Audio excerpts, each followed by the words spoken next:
Hey guys, welcome back. In the last videos, we created the start and end to our sound effect, kind of created the bookends, if you will. So let's go ahead and listen to what we have so far. Awesome, that sounded great. I actually really like how it sounds. So far, it's turning out better than the first sound that I showed you at the beginning of this course. So, like I said, we are going to work on our charge sound effect. And the charge sound effect is its own little sound, and we're going to actually create a new track by hitting Control-T. And we are going to show off the region, actually, where our sound is going to be start and end. So it's actually going to start right at the beginning of here. We're going to hit Control, and you'll see a little pencil tool come up when I hit Control. And we're going to click and drag that across.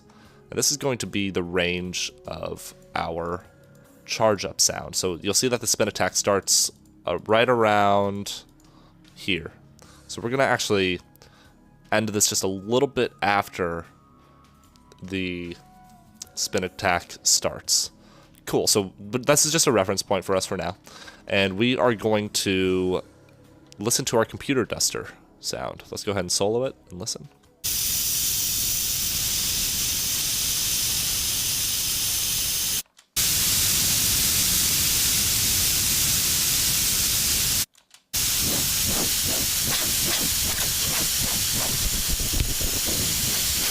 This was me trying to experiment with the computer duster. It really didn't work that well, though.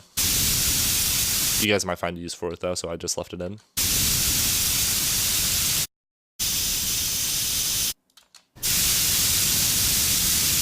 Let's go ahead and just use this part of the sound here. We're going to just make a small cut somewhere in the sound, and we're going to line this up with our other little MIDI item that we created here.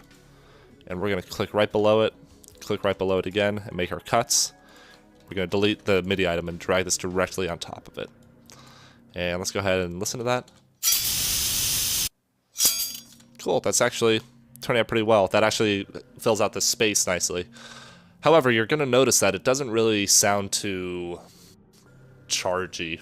I don't really know how else to explain it. It doesn't really have the feeling that Link is about to unleash a huge amount of power. It kind of just sounds like he's just standing there, holding the sword, shaking his boots for some reason. We don't know why, but we can actually change that with sound design, fortunately. So let's go ahead and name this Charge. And we are actually going to start off by adding a little fade here, a little fade at the end, just to kind of smooth out our sound a little bit. And we're actually going to bring this back just a little bit. We're actually going to extend this a little bit. I will explain why in a moment. We're going to extend this way past where we originally thought it'll go.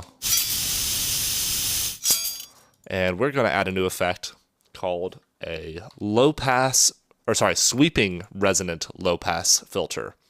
And this is probably one of my favorite effects in Reaper. You're going to hear exactly what it does as soon as I hit play. We're going to solo it. Let's listen.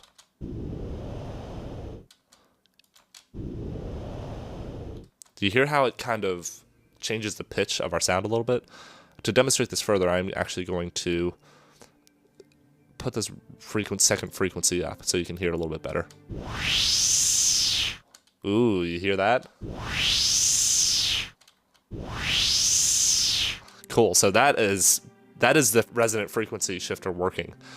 And to describe further what this resonant frequency low-pass filter is doing, I'm going to pull up an EQ and demonstrate exactly what it is doing in real time. So what this is doing is, it is setting two specific frequencies. We have one at 1,000 hertz, and we have another frequency at 20,000 hertz, and then we have our sweep time. So what this is doing is, it is actually taking a band in our EQ, and it is moving it back and forth and back and forth. It's actually low pass, so that means that it's actually taking a low pass filter, which, as we know, is really just a high shelf EQ, bottom it out as low as possible and move back and forth. So this is exactly what it is doing. So if I go ahead and play and put a loop on this, this is essentially what the low pass filter is doing. It is simply just changing the frequency of a low-pass filter over time. And you can change the time that it actually moves in the sweep time here. So, and then you can change the two frequencies that are being moved between. So you could actually move it between the very top frequency around 20,000, and you can move it around to around 1K hertz as well. And actually, a cool trick within Reaper, which I've probably demonstrated already, is although this, oh, it does let you go to 20. Okay, never mind. I was going to demonstrate a cool trick, but it looks like it's not applicable. Anyways, so that's basically what the resonant, sweeping resonant low-pass filter does. It's simply just changing our frequency spectrum altogether. And then we have our last little piece of it, which is our resonance. And our resonance is basically adding a little band up here. So if we listen and we tighten this band a little bit, and you'll hear once I manipulate the resonance here, you can hear it, right? You can hear how it had that one specific frequency that was heightened. When I move this to 0, you won't hear that anymore. So this is basically a factor of that. But be careful not to put it too high. It actually went so loud that it auto-muted, which is a function within Reaper. So we are going to lower that back to around 8. Cool, so it actually already does a little bit of our charge sound here. But it goes a little bit too high in my opinion, and the resonance is a little bit too pungent. It's not a really good word to describe sound, but that is what it is. So I'm gonna, I think a little bit more of a resonant frequency would be good.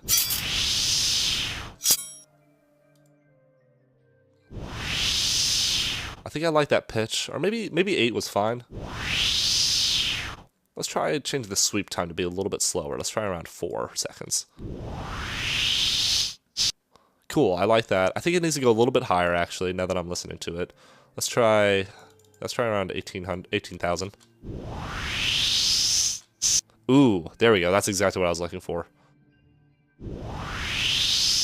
So I like that where it ends. I like, you can hear the high-pitchedness.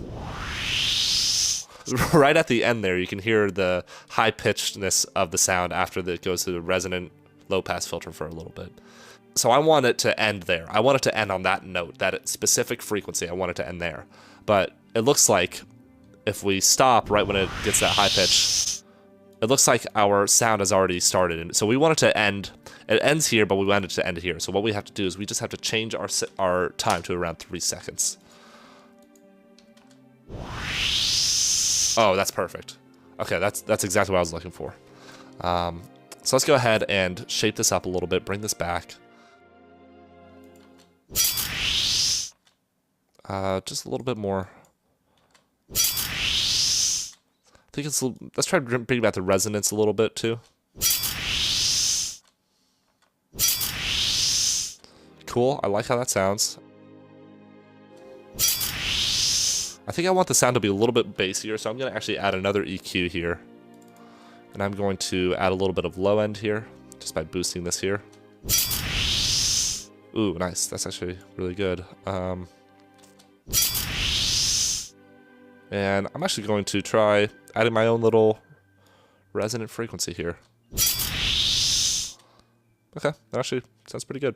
Hopefully all this resonant frequency sweeping filter, I'm messing up the name so much every time, but hopefully it actually makes sense to you guys. If you guys have any questions, as always, come on over to the Discord channel. We are happy to help you out how we can. Let's start the sound a little bit later. We want it to start right when the other sound starts. Oh, also, let's normalize this. Shift Control N. Nice. It's a little bit too loud now, but so let's turn on the volume of the sound. You guys probably just heard that.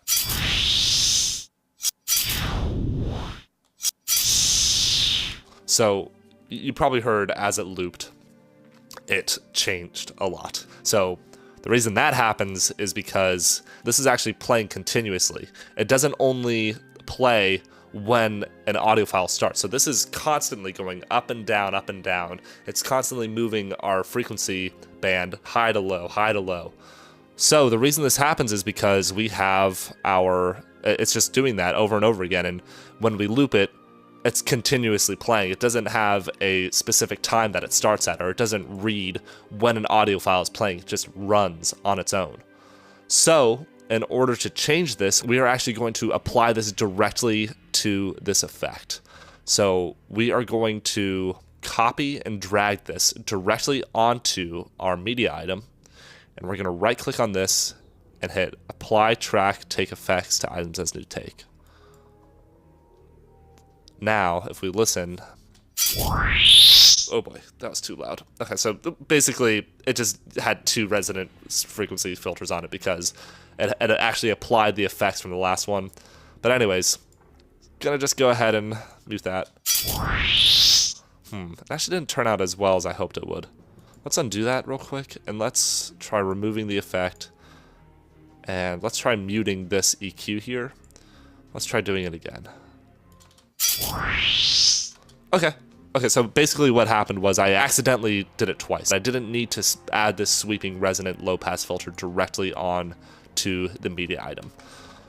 So that means that I can just right click and hit apply track take effects to item as new take. And you notice that I also muted this EQ, and that is because I didn't want the EQ to be directly applied to this track, because this EQ is going to be consistent. It's not like the resonant low pass filter where it just is on a consistent timer. This is just static all throughout. So that being said, we are going to bypass this sweeping resonant low pass filter and unbypass the re-EQ. Cool, that sounds pretty good. Although I am noticing that this does start off a little bit too quiet. So I'm going to actually undo that apply track effects, and I'm going to raise this frequency here. Just lower it a little bit more. Cool, so that actually sounds pretty good. The reason that I raised the frequency a little bit is because, like I said, it started off a little bit too quiet, and once we raise the frequencies just a little bit, it'll overall louden the sound. So if I apply take effects as to item as new take, you'll see that's a little bit louder right here. And I'm going to go ahead and bypass and unbypass those 2 effects. Very cool, very cool, very cool. So that actually worked out really nicely. And yeah, I think that's all for this one. Let's go ahead and listen to our sound all together right now.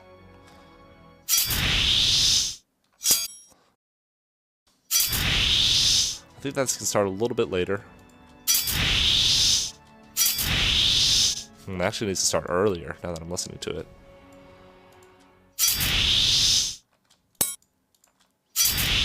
And it could be a little bit quieter as well. Nah, that was actually fine where it was. We're actually going to do a volume tweak at the end because there's a lot that can be changed in the sound effect. But anyways, that's all for this one. The charge effect is actually looking pretty good.